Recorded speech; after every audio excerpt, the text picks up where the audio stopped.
the past 5 years or so, even amid all the noise around coronavirus and Brexit, one key issue has completely dominated crime, policing, and drugs in the UK. This is the story of how the war on drugs created a situation in which children across Britain are routinely and brutally exploited to sell crack and heroin. This is the story of County Lines. You don't have to say anything that may harm your defence. You don't mention when questioning something which you later on in court. No fire and what? Everyone gets stabbed in Southend, bro.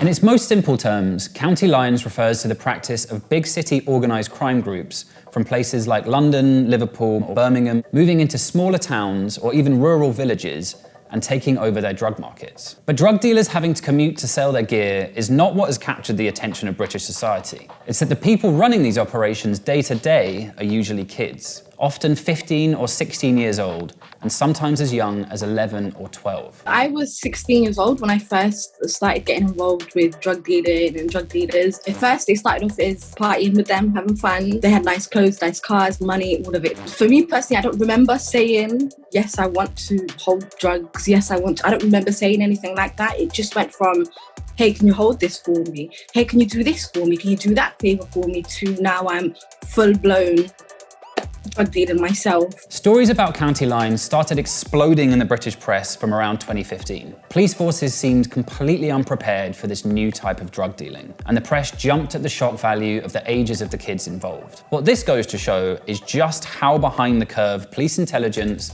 politicians, and large sections of the media are when it comes to drugs. In fact, the roots of County Lines dealing actually go all the way back to the late 90s, and UK MCs like Joe Black had been rapping about going country since the mid-2000s. The basic business model of County Lines is pretty simple and very grim. Usually it's like the guy at the top in his 30s or late 20s, and then you have the guy in the middle or the girl in the middle. Their job is reload and take people up and down from London to wherever they're going to. And then you have the ones at the bottom of the triangle, which are the runners. They're usually very, very young. And they're the ones who are most likely to suffer from the consequences, police and other drug dealers' rivalry. It's almost impossible to know exactly how many people across the UK are involved in this trade. One estimate from 2020 put the number as high as 50,000 kids who are part of an illicit industry that's thought to generate upwards of £3 million a day.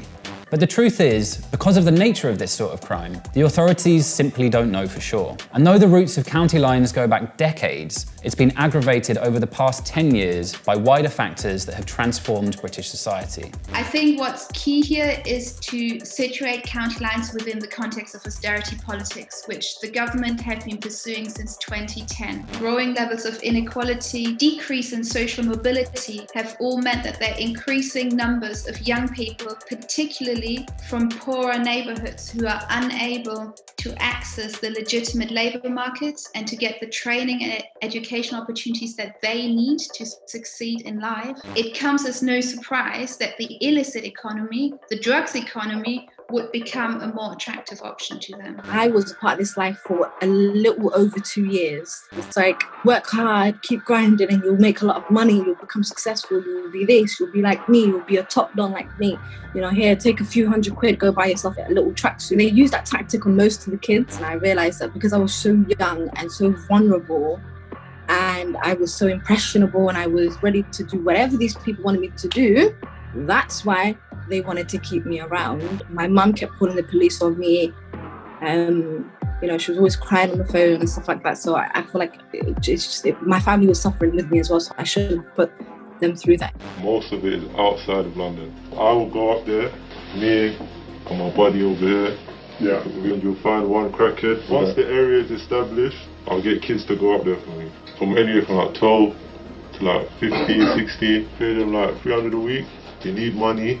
Mommy and daddy ain't got no money. So who do they come to uncle. Uncle will send them out there, let them have a week, 2 weeks in boot camp. I'll go up them once, show them how it works. Once they get the hang of it, I'll just let them be. But what letting them be actually means for organised crime groups is exposing these kids to extreme danger from rival gangs and often the customers themselves. I've even witnessed countless stabbings. A group of young men were coming out from different sides of the road and they went directly for my friend. They were punching him, but I didn't know that the whole time they had blades in their hand and they punctured his lung. I look and there's blood everywhere. So, I'm crying and I'm trying to get the ambulance to come. When we went to the hospital, the doctor was like, he could have probably died in a few minutes. It was that they stabbed him that many times. It's hard to overstate just how vulnerable and at risk these children are. Organised crime use a variety of methods to groom and manipulate children, but there's two very common instances. One is where a child is given a load of drugs and then robbed at knife point, but what the child doesn't realise is it's the people who gave them the drugs that have set that up. Another common instance is sexualised blackmail. The child, male or female, this happened to both, are filmed in sexually compromising situations. They can be blackmailed in very intimidating and terrifying ways. That keeps them really working as slave labour. But it's not just the fact that kids are easier to manipulate and exploit that makes them attractive targets for organised crime groups. Poverty and lack of opportunity may set the scene for County Lines, but that's not what actually causes it. For that, there's another, even more important factor at work: the war on drugs. Police are really, really good at catching drug dealers, but that is the problem. I used to work undercover, infiltrating inner city gangs. I was at the front line of the success of police in the drug markets. Each operation would result in people being imprisoned for over 100 years. So gangs have adapted, and the way that they've adapted is to use children, because children are the perfect buffer zone between police and drug dealer. It's policy that's created this. As soon as you prohibited drugs, it led to an inevitable path of children being exploited. So he's got loads of coke. He's like loads of individual deals. That's probably about it, I'd imagine. How much does that worth? That'd be about 100 quid a deal. As County Lines dealing emerged into the national consciousness, as far as the police were concerned, if they caught a kid selling drugs, they'd caught a dealer. So, thousands of kids who'd been targeted and groomed specifically because they were already traumatised and vulnerable were thrown into the criminal justice system and ended up in prison. I ended up getting into a conspiracy to supply Class A charge, and I done 2 year, 4 month in prison. In recent years, there's been some recognition from some parts of the justice system that what they're actually dealing with is a complex system of exploitation and manipulation, that many of those arrested as perpetrators are actually victims as well. In 2019, a landmark case used modern slavery legislation for the first time to prosecute older gang members who had recruited, groomed, and trafficked kids to sell drugs. There's drug paraphernalia around the address, so you are definitely going to be searched under the Misuse of Drugs Act. What he's told us is he's originally from Wales, via Kent, and now he finds himself in Great Yarmouth, and he's only been here for a short period of time, and he can't really give us an explanation. County Lines, for me, really, is a business model that's based on exploiting people. But there are still serious difficulties even here. For starters, it's generally much easier for the police to build a drug dealing case than a human trafficking case. And even when this law is applied, there's no guarantee it's providing the sort of protection that the police and politicians often claim it is. The Modern Slavery Act was not designed with this demographic and this type of problem in mind. The key problem here that I see is the difficulty that exists in terms of drawing the legal as well as moral distinction between perpetrators and victims. Put simply, modern slaves can also become modern slave masters, and modern slave masters can become modern slaves. And I've sat in cases where the same young person was both being prosecuted for human trafficking offences, while at the same time running the defence that he was a modern slave himself for drugs charges. But even amid this impossibly complex situation, the biggest obstacle to actually dealing with this crisis is that politicians still seem intent on beating the same old drums of the war on drugs. Across government, we all have a collective responsibility to start to understand County Lines, but importantly tackle County Lines drugs. The gangs, the perpetrator, the individuals and the organisations behind County Lines, so we can quite literally cut the head off the snake and get to the very root causes, the upstream causes of why County Lines has become such an issue in this country. When I hear a Home Secretary talking about cutting the head off a snake, it's just painful, because it's what Home Secretaries have been saying for decades and decades.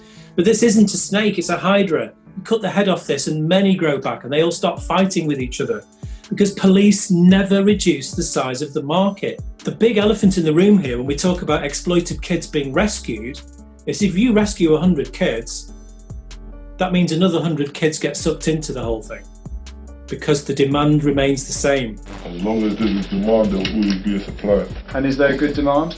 Yeah, always, anywhere, everywhere. The commitment of British police and politicians to protect children was also called into serious question in 2019, when it emerged the police were actively recruiting kids involved in county lines to become informants, known as covert human intelligence sources, exposing them to potentially dangerous situations. The government has just pushed through a bill called the CHIS Bill, which is police jargon for informant or police spy. And this bill makes it easier for the police to recruit children. Now, this is a direct response to county lines, and it's part of the fear of a political crisis that county lines will inevitably bring. As an undercover operative, I experienced many near-death experiences, and I'm now diagnosed with chronic PTSD. That's something I'm going to have to live with for the rest of my life. Children are going to be facing these same dangers, and children are far more susceptible to mental health damage than adults are. Using kids as spies might show how desperate the police are to crack down on county lines networks. But to really understand county lines, you also have to look in detail at which drugs the gangs are actually selling and who they're selling to. This child exploitation phenomenon is specifically servicing one very narrow part of the drug markets, and that's the problematic heroin and crack cocaine market. There are solutions. If this was treated as a health issue, not a criminal one, if those vulnerable people were looked after by investment in their care, this child exploitation would virtually disappear overnight. Treatment services have been cut, whereas investment in law enforcement has gone up. And this is the wrong way round. The exploitation of children is a constant feature of the war on drugs, from Mexico to Afghanistan. It's anyone's guess as to why Britain's leaders thought the UK would be any different, or why they thought their failing policies would succeed, where across the world they've only ever made things worse. But what we can probably say is that if you support the continued prohibition of illicit drugs, then you are supporting the continued exploitation of children, not just in Britain, but across the world. We'd like to congratulate drugs for winning the war on drugs.